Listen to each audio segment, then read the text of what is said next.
didn't know, I do live in Iowa. I live in Iowa, and people here, chicks, where you come from, you might call them rednecks. You know you're a redneck if you come home and see this in your yard, and all you can do is stare at it like you have OCD or something.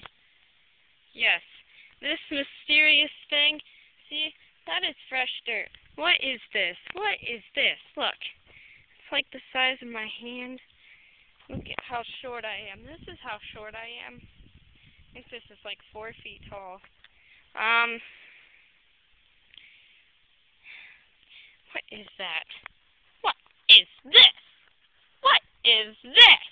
Just look at it. Just look at this. What is this? Yeah, I really don't like this thing being there. What is it?